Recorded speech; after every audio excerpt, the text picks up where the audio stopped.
కర్నూలు జిల్లా ఆలూరు నియోజకవర్గంలో గుంతకల్ ఎమ్మెల్యే మాజీ మంత్రి గుమ్మనూరు జయరాం సోదరుడు గుమ్మనూరు నారాయణను ఆలూరు పోలీసులు అరెస్టు చేశారు. 15 రోజుల క్రితం గుంతకల్ బ్రిడ్జి వద్ద జరిగిన కాంగ్రెస్ ఆలూరు ఇన్ఛార్జి ఎంఆర్పీఎస్ రాయలసీమ నాయకుడు చిప్పగిరి లక్ష్మీనారాయణ హత్య కేసులో 15వ ముద్దాయిగా మాజీ మార్కెట్ యార్డ్ చైర్మన్ గుమ్మనూరు నారాయణను అరెస్టు చేసి మీడియా ముందు జిల్లా అడిషనల్ ఎస్పీ హుసేన్ పీరా ప్రవేశపెట్టారు. ఇక ప్రధాన ముద్దాయి గౌసియాకు 2 లక్షలు ఆర్థిక సాయం చేసినట్లు పోలీసు విచారణలో తెలియనట్లు అడిషనల్ ఎస్పీ హుసేన్ పీరా తెలిపారు.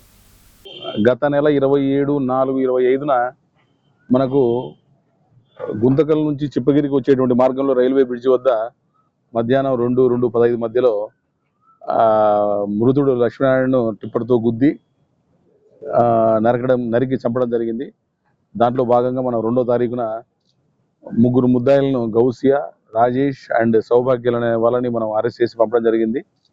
తర్వాత మన ఫర్దర్ కాన్స్పిరసీ కోసం మనం ఇంకా ఏమైనా ఉందా అనేటువంటి కోణంలో మనకు ఉన్నటువంటి టెక్నికల్ బేస్ ఆధారాలు కావచ్చు, మనకు ఉన్నటువంటి సమాచారం కావచ్చు, వాటి ఆధారంగా మనం కోర్టులో రిక్వెషన్ ఫైల్ చేసి వారిని పోలీస్ కస్టడీకి అడిగి తీసుకోవడం జరిగింది. వారిని మనం 10వ తారీఖు నుంచి ఈరోజు మన ఉదయం వరకు వారిని పోలీస్ కస్టడీకి తీసుకొని విచారించడం జరిగింది. గౌసియాను, అలాగే రాజేష్ని, సౌభాగ్యులను.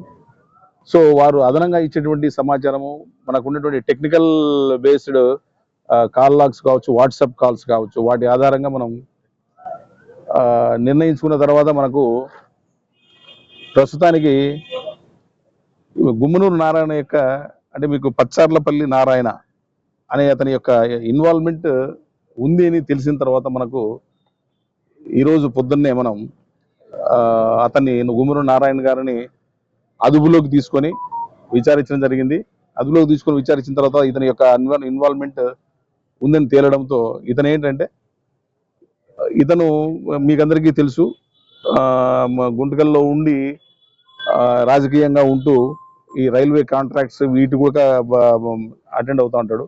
సో వాటిలో భాగంగా ఈ మృతుడు లక్ష్మీనారాయణ కూడా ఇతనితో ప్రతి కాంట్రాక్ట్ విషయాల్లో పోటీ పడడం, లేకపోతే కమిషన్ల కోసం ఇబ్బందులు, ఇట్లా గొడవలు ఉన్నాయి. అదే సమయంలో గౌసియా, రాజేష్ మరియు పెద్దన్న అనేటువంటి వ్యక్తులకు ఈ యొక్క మృతుడు లక్ష్మీనారాయణకు ఉన్నటువంటి వివాదాల కారణంగా సో వీళ్ళకు వివాదాలు ఉన్నాయి, ఈ నారాయణకు వివాదాలు ఉన్నాయి. సో ఈ కోణంలో దాదాపు 1.5-2 నెలల క్రితం అంతా కలిసి ఈ రకంగా మనం ఎక్కువ అయిపోయింది, అతని యొక్క బాధలు ఎక్కువ మనం తొలగించుకోవాలనేటువంటి ఆలోచనకు వచ్చిన తర్వాత ఈ గౌసియా, రాజేష్ అండ్ పెద్దన్న అనే వాళ్ళు నారాయణను కలవడం జరిగింది. అడిగి ట్రిప్పర్ను వాళ్ళ ప్లాన్ ప్రకారం టిప్పర్ని తీసుకోవాలనుకున్నారు. దాంట్లో భాగంగా ఈయన కూడా 2 లక్షల రూపాయలని వారికి సహాయం చేయడం జరిగింది. తర్వాత గౌసియా గారు వారి యొక్క నగల మీద ఆల్రెడీ మనం ఇంతకుముందు చెప్పుకున్నాం గౌసియా యొక్క దీనికి సంబంధించి. సో వాళ్ళ పథకంలో భాగంగానే టిప్పర్ కొనడం, ఆ రోజు 27/4 తారీఖున వాళ్ళ యొక్క పథకాన్ని అమలు చేసి వాళ్ళు మృతుడు లక్ష్మీనారాయణని హత్య పొందించడం జరిగింది.